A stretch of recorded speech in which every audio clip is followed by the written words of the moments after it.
जय हिंद दोस्तों, मैं हूं आशीष और आप सबको इंडिया मैजान पर स्वागत है। दोस्तों, आज मैं लद्दाख मुद्दे पर बात करने वाला हूं। ये टॉपिक पर मुझे काफ़ी दोस्तों ने कमेंट करके पूछा था, भाई क्या लद्दाख में चाइना इंडिया को जंग में हरा सकता है। आप सब जानते हैं मई महीने से लद्दाख में विवाद है। विवाद क्यों है ये भी आप सब जानते हैं, क्योंकि चीन मैकमोहन लाइन को मान्यता नहीं देता है, जिसकी वजह से दोनों देशों के बीच लगभग 3400 किलोमीटर के ऊपर सीमा अनडिफाइंड है, जो बीच बीच में विवाद का कारण बनता है। ध्यान देने वाली बात यह है, चीन म्यांमार के साथ मैकमोहन लाइन को मान्यता दे चुका है। चीन 14 देशों में से 12 देशों के साथ सीमा विवाद को अपने हिसाब से सुलझा चुका है। भारत और भूटान के साथ चीन सीमा विवाद को अब तक खत्म नहीं किया है। इसके पीछे वजह भी है। अगर चीन भारत के साथ मैकमोहन लाइन को मान्यता देगा तो उसे अक्साई चीन, लद्दाख, नेपाल, भूटान, सिक्किम और अरुणाचल प्रदेश, जो चीन की 5 फिंगर थ्योरी है, उससे हाथ धोना पड़ेगा। और ये बात चीन जैसा विस्तारवादी देश के लिए झटके से कम नहीं है। अब लद्दाख में दोनों देशों के 1 लाख से ज़्यादा सैनिक तैनात है। दोनों देश अपना अपना आधुनिक हथियार भी एक दूसरे के खिलाफ तैनात करके रखे हैं। एक वक्त पर लग रहा था दोनों देशों के बीच जंग कभी भी हो सकता है, लेकिन बाद में मामला कुछ हद तक शांत हुआ और दोनों देश राजी हुए विवाद को बातचीत के जरिए खत्म करने के लिए। दोनों देशों के बीच 3 स्टेप रूल बना ताकि विवाद को जल्द से जल्द खत्म किया जा सके। लद्दाख की जानलेवा मौसम से सैनिकों की नंबर को कम किया जा सके, लेकिन चीन धोखा देते हुए ये कहा, भारत कमजोर है इसलिए लद्दाख में शांति की बात करता है।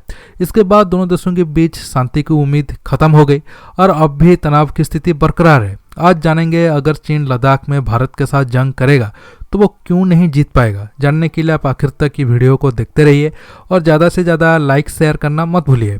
देखिए, टॉपिक को आसानी से समझने के लिए हमें कुछ सवालों के जवाब मिलना जरूरी है। जैसे अब लद्दाख में दोनों देशों के कितने सैनिक तैनात है, उनके पास क्या क्या हथियार है, क्या भारत हथियार के मामले में चीन से पीछे है, दोनों देशों की लॉजिस्टिक सपोर्ट कैसा है, ऐसे कुछ सवालों के जवाब आपको दूंगा। शुरू पहले सवाल से करते हैं। देखिए, 1962 में भारत चीन से इसलिए जंग नहीं हारा था कि हमारा सेना चीन से कमजोर था। हम जंग इसलिए हारे, हमारे सैनिकों के नंबर चीनी सैनिकों की तुलना में काफ़ी कम था। तब हमारा 10 से 20 हजार सैनिक चीन के 80,000 सैनिकों की सामना कर रहे थे माउंटेन एरिया में। और जब दुश्मन पहले से तैयारी करके रखा हो तब इंडियन आर्मी की 10,000 के नंबर कुछ भी नहीं है। इसलिए भारत 1962 की गलती से सीखते हुए आज ना सिर्फ अपने सैनिकों को माउंटेन एरिया में लड़ने के लिए हार्ड ट्रेनिंग दिया है, बल्कि आज दुनिया का सबसे ताकतवर और बड़ा माउंटेन आर्मी इंडिया के पास है। अब भारत लद्दाख में 50,000 से 70,000 तक सेना को चीन के खिलाफ तैनात करके रखा है। इसके साथ पीछे बैकअप के लिए और 30,000 सैनिक है, जो जरूरत पड़ने पर चीन के खिलाफ भेजा जाएगा। अब चीन की भी 50,000 से ज़्यादा सैनिक लद्दाख में है। चीन प्रोपेगेंडा जरूर करता है PLA के सैनिक दुनिया के सबसे ताकतवर सैनिक है और उनके सामने अमेरिकन सैनिक भी कुछ भी नहीं है, लेकिन हकीकत उससे काफ़ी अलग है। चीन के सैनिक लद्दाख में तैनात जरूर है, लेकिन लद्दाख के हाई अल्टीट्यूड में ठंड चीनी सेना का सबसे बड़ा दुश्मन बनता जा रहा है। चीनी सैनिकों को पहले कभी भी ऐसे कठिन हालात में रहने की एक्सपीरियंस नहीं थी। इसके साथ चीन के लोकल कमांडर की गलती या फिर भ्रष्टाचार के खामियाजा चीन के सैनिकों को उठाना पड़ रहा है। चीनी सेना को जो जैकेट दिया गया है वो 14,000 फीट जैसे ऊंचाई के लिए सही नहीं है, जिसके चलते काफ़ी चीनी सैनिक बीमार पड़ रहे हैं और उन्हें जल्द से जल्द एडवांस पोजीशन से हटाकर लो अल्टीट्यूड तक लाया जा रहा है। ये एक चीन के लिए बड़ा झटका है, क्योंकि हाई अल्टीट्यूड एरिया में तैनात के लिए कड़ी ट्रेनिंग की जरूरत होता है। इसलिए अगर वहाँ तैनात सैनिक की सर्विस पीरियड कम हो जाएगा या जल्द बीमार पड़ जाएगा तो उसके जगह जो न्यू सैनिक आएगा उसके ऊपर काफ़ी दबाव आएगा। इंडियन आर्मी की बात करें तो इंडियन आर्मी को भी ठंड के कारण मुश्किल हो रहा है, लेकिन इस मुश्किल से लड़ने के लिए इंडियन आर्मी का सियाचिन जैसा दुर्गम इलाके में तैनात होने की एक्सपीरियंस काम आ रहा है। इसके साथ लद्दाख जैसे ठंड एरिया में तैनात होने के लिए इंडियन आर्मी को सारे इक्विपमेंट मिल चुका है। अब हथियार की बात करते हैं। देखिए, अब दोनों देश लद्दाख में एक दूसरे के खिलाफ कई सारे हथियार तैनात करके रखे हैं। पहले टैंक की बात करता हूँ। देखिए, अब भारत लद्दाख में T-72 और T-90 टैंक को तैनात करके रखा है। नंबर की बात करें तो डेप्सांग, गलवान और चुशुल सेक्टर में जहां टैंक की इस्तेमाल हो सकता है वहां इंडिया 200 के आसपास टैंक को तैनात करके रखा है।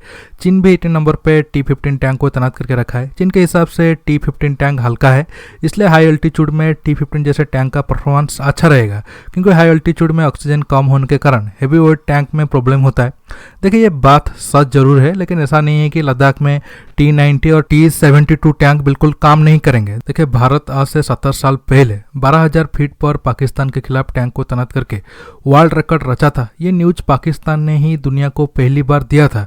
तब ये चीज़ नामुमकिन जैसा था। आप सोचो 70 साल पहले अगर इंडियन आर्मी ऐसा कर सकती थी, आज लद्दाख में चीन की हालत क्या होगा। इसके साथ भारत अब अमेरिका से लिए हुए M777 हाइजर के साथ देश में निर्मित पिनाका मल्टीबैरल रॉकेट लॉन्चर को चीन की बंकर और सैन्य ठिकाने को तबाह करने के लिए रखा है। पिनाका पाकिस्तान के खिलाफ कारगिल जंग में अपना कमाल दिखा चुका है। चीन भी भारत के खिलाफ PCL-181 हाइजर और मल्टीबैरल रॉकेट लॉन्चर को तैनात किया है। इसके साथ इंडिया QRSAM, स्पाइडर, S-300 आकाश जैसे मिसाइल डिफेंस सिस्टम को लद्दाख में तैनात किया है। चाइना भी भारत के खिलाफ HQ-9, S-300 समेत बाकी एयर डिफेंस सिस्टम को तैनात करके रखा है। हथियार के मामले में दोनों देशों में ज़्यादा फर्क नहीं है, लेकिन भारत के ब्रह्मोस और एयरफोर्स लद्दाख में चीन के खिलाफ गेम चेंजर साबित होंगे, जिसका जवाब चीन के पास नहीं है।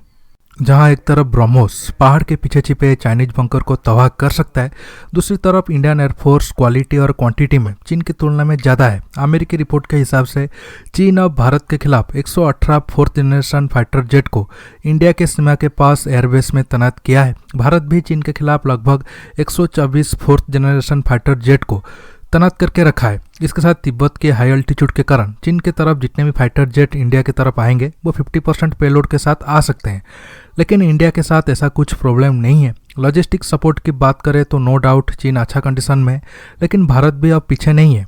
भारत भी अपना रोड कनेक्टिविटी को लद्दाख में काफ़ी सुधार किया है, जिसे देखकर चीन की जलन बढ़ जाता है। देखिए, अब अगर लद्दाख में लिमिटेड वार होता है तो नो डाउट भारत चीन को हरा सकता है। आप अगर पिछले 200-250 साल के इतिहास देखोगे तो आपको पता चलेगा चीन 1962 में जरूर धोखे से भारत को हराया था, लेकिन उससे पहले जापान और ब्रिटेन से जंग हारा है। 1962 के बाद 1967 में इंडिया 300 के करीब चीनी सैनिकों को मारा था। 1979 में वियतनाम से चीन जंग हारा है। चीन इकोनॉमी के हिसाब से अब जरूर डेवलप किया है। मिलिट्री पावर बनने में चीन को और ज़्यादा टाइम लगेगा। देखिए, सिर्फ अच्छा हथियार मिलने से कोई सेना ताकतवर नहीं बन जाता है। अच्छा हथियार के साथ सैनिकों में लड़ने के जज्बा भी होना चाहिए, जो चीनी सैनिकों में बिल्कुल भी नहीं है। इसलिए बार बार शी जिनपिंग को अपने सैनिकों को कहना पड़ रहा है, मौत से मत डरो, जंग के लिए तैयार रहो। अगर जिनपिंग ऐसे कमजोर दिल वाले सैनिकों के साथ लद्दाख में गड़बड़ करने की कोशिश की तो चीन अक्सर चीन को खोने के साथ साथ बाद में चीन में जो हालात बनेंगे, इकोनॉमी समेत जो राजनीतिक अस्थिरता बनेगी, उससे चीन की 11 टुकड़ा होना तय है। इसलिए जिनपिंग के लिए भलाई ये है वो भारत के साथ विवाद को खत्म करके अपने देश पर ज़्यादा ध्यान दे। दोस्तों, आज के टॉपिक में बस इतना ही। आपको ये वीडियो कैसा लगा नीचे कमेंट बॉक्स में कमेंट करके बताइए। दोस्तों, ये वीडियो को ज़्यादा से ज़्यादा लाइक शेयर करने के साथ साथ आप मेरे चैनल को सब्सक्राइब करना मत भूलिए और सब्सक्राइब बटन के पास जो बेल आइकन है उसे प्रेस करिए, ताकि आगे आप मेरे आने वाले वीडियो को मिस ना कर सके। दोस्तों, रहता हूँ, बहुत जल्द एक न्यू टॉपिक के साथ मिलूंगा। नमस्कार, जय हिंद।